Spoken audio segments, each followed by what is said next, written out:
السلام علیکم، میرا نام ڈاکٹر کاشف سردار ہے اور میں as assistant professor pulmonology Multan medical and dental college میں کام کر رہا ہوں اور یہاں فاطمہ میڈیکل سینٹر میں شام میں ایز کنسلٹنٹ پلمونالوجسٹ کام کر رہا ہوں۔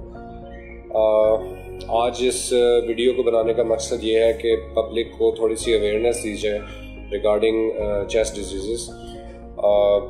بڑا اچھا انیشیٹو ہے in the background of recent outbreak of corona infection. تھوڑا سا اور بیک گراؤنڈ سے شروع کروں گا۔ ہم سب سانس لیتے ہیں اینڈ وی آل نو کہ یہ ہماری زندگی کا ایک پارٹ اینڈ پارسل ہے۔ ایکچولی ہم ایک دن میں ایک انسان 15,000 سے 18,000 بار سانس لیتا ہے and he is not aware of it کہ وہ کتنا کام کر رہا ہے، کتنی اس کی باڈی میں آکسیجن جا رہی ہے، کاربن ڈائی آکسائڈ واش آؤٹ ہو رہی ہے۔ پرابلم سٹارٹ ہوتا ہے جب ہمیں یہ ریئلائز ہونا شروع ہو جاتا ہے، وین وی بیکم کانشیس کہ سانس لینا پڑ رہا ہے، سانس زیادہ آ رہا ہے، تب یہ ایشوز پیشنٹ اس کو سینس کرتا ہے اور پھر وہ میڈیکل اٹینشن گین کرتا ہے۔ ریسپیریٹری ڈیزیزز بہت دیر از اے ڈائیورس ویرائٹی، بہت سارے اسپیکٹرم آف ڈیزیزز ہیں۔ جسٹ ٹو سمرائز پیشنٹ اس کو کیسے لیتا ہے، آپ لوگ اس کو کیسے لیتے ہیں۔ کچھ کامن ایکیوٹ پرابلمز ہوتے ہیں جو اچانک پیشنٹ کے سانس خراب ہو جاتے ہیں، جس میں ہارٹ اٹیکس، بہت سارے لوگ کارڈیالوجی کنسلٹیشن لیتے ہیں، لیکن سملرلی ایزما کے اٹیکس بھی اسی طرح اچانک سٹارٹ ہو سکتے ہیں۔ بعض لوگوں کے لنگز رپچر ہو جاتے ہیں، نیوموتھوریکس کی کنڈیشن ہے، وہ پیشنٹس بھی فوراً میڈیکل اٹینشن سیک کرنا پڑتا ہے انہیں۔ پلمنری ایمبولزم ہے، لنگز میں خون کی نالیوں میں کلاٹنگ ہو جاتی ہے، ان پیشنٹس کو بھی فوراً میڈیکل اٹینشن سیک کرنی پڑتی ہے۔ یہاں پہ کنوے کرنے کے لیے میسیج یہ ہے کہ ایسے پیشنٹس کو فوراً اچھے سیٹ اپس میں جانا چاہیے، کیونکہ اچانک سانس کی خراب ہونے کی جو کنڈیشنز ہیں یوزلی یہ لائف تھریٹنگ ہوتی ہیں۔ اگر اس کو اپروپریٹلی ٹائملی انٹروین نہ کیا جائے، مینیج نہ کیا جائے، تو یہ پیشنٹ کی زندگی جانے کا سبب بن سکتی ہے۔ دوسری طرف کچھ ڈیزیز ایسی ہیں جو کرونک ہوتی ہیں، مطلب وہ سلولی ڈیولپ ہوتی ہیں۔ ان میں پرابلم یہاں پہ آتا ہے جب پیشنٹ ان کو سینس ہی نہیں کرتا، وہ ان کو نوٹس ہی نہیں کرتا۔ آئی تھنک سارے پلمونالوجسٹ ایگری کریں گے کہ سانس کے مسائل کو لوگ لفٹ ہی نہیں کرواتے۔ پیٹ کا مسئلہ ہوتا ہے، they go to the specialist gastroenterologist, top priority کے لوگوں کو۔ بٹ ریسپریٹری پرابلمز ہوتے ہیں، وہ اس کو ایٹریبیوٹ کرتے ہیں میری ایج زیادہ ہو رہی ہے، میرا ویٹ زیادہ ہو رہا ہے، میں کام نہیں کرتا، some thing like that. They don't give attention.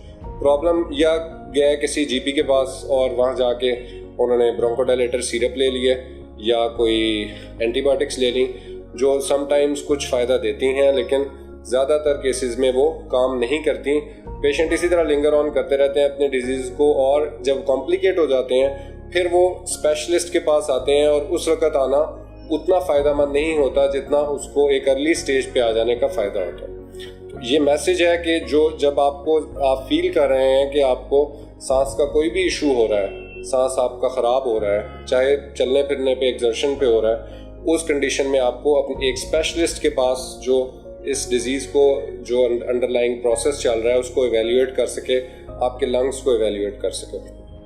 اس میں الرجی کے مسائل بہت سارے ہوتے ہیں، ایزما کے کرونک پیشنٹس ہوتے ہیں، پھر سی او پی ڈی والے جو اسموکرز ہوتے ہیں ان میں یہ ہوتا ہے، ہارٹ فیلئر والے پیشنٹس میں سانس سال تک خراب رہتا ہے، آئی ایل ڈیز جس میں پھیپھڑے سکڑ جاتے ہیں، اس میں بھی یہی کنڈیشن رہتی ہے۔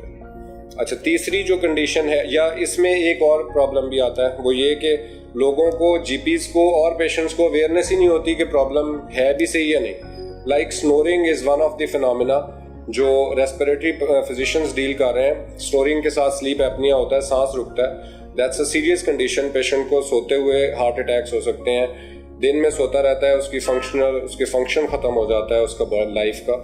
ان پیشنٹس کو یہ پبلک میں اویئرنیس دینا کہ یہ خراٹے لینا، دن میں نیند آتے رہنا، سوتے رہنا دن کے وقت، یہ ایک سیریس ہیلتھ ایشو ہے اور اس کے لیے پراپر اس کی انویسٹیگیشن اور پراپر مینجمنٹ کی ضرورت ہے۔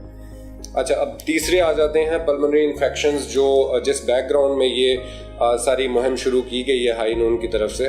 اور پلمنری انفیکشنز عام طور پہ جو زیادہ تر کیسز ہم ڈیل کرتے رہے ہیں وہ بیکٹیریل انفیکشنز کے ہوتے ہیں یا ہلکی پھلکی وائرل انفیکشن ہوتی تھی، لیکن جو اب آؤٹ بریک آیا کرونا انفیکشن کا، اس نے جو ہے سب کو ہلا کے رکھ دیا. اس میں ایوری ون نوز کہ کیا ہوا پوری دنیا میں اچانک پھیل گیا over a period of months, اور اٹ واز ہائیلی کنٹیجیس, بہت تیزی سے اسپریڈ کیا, جس کی وجہ سے بہت ساری نئی کیمپینس چلیں. میرے خیال میں نے اپنی لائف میں ایسی سوشل ڈسٹینسنگ کی کمپین شاید کسی نے بھی نہیں دیکھی ہوگی. پورے میڈیا پہ پوری دنیا میں یہ اس کو اڈیپٹ کیا گیا. اور پھر ماسکس کا پہننا, سینیٹائزیشن, یہ وہ ساری چیزیں تھیں جو ریسپریٹری ہائیجین کے حوالے سے they should have already been practised, لیکن ان کو اگنور کیا گیا, ان کو لفٹ ہی نہیں کروائی گئی. اور الٹیمیٹلی یہ جب اب بالکل ایک الارمنگ سچویشن آ گئی ہے تو ان چیزوں کو اڈیپٹ کیا گیا ہے. But still that's a good thing کہ اب کرونا کا کچھ زور ٹوٹ گیا ہے. لیکن پرابلم یہی ہے, یہ کرونا ایک جو سرفیس پہ آئی, اس سے پہلے انفلوئنزا کے کئی پینڈیمکس ہوئے, اس سے پہلے پاکستان میں ہمارے اس میں برڈ فلو, سوائن فلو, سارس, مرس کووی, بے تحاشا وائرل انفیکشنز آئی ہیں پہلے, اور ان کو چونکہ وہ بہت زیادہ کیسز نہیں نکلے تھے اس میں, تو ان پہ بہت زیادہ کوئی اگریسو ایکشن نہیں لیا گیا. لیکن اب اس پہ جو سٹینس لیا گیا ہے, جو لائف سٹائل ماڈیفیکیشن, جو سوشل ڈسٹینسنگ کی میئرس کو اپنایا گیا ہے, I think they should be continued. And کیونکہ یہ پرسسٹ کر رہا ہے ابھی بھی, اور آگے بھی وی ڈونٹ نو کہ اس میں کب ریسرچ دوبارہ ہو سکتی ہے, یا اس کی کوئی نئی میوٹیشن کب دوبارہ سے ایک نئے اس میں آ سکتی ہے.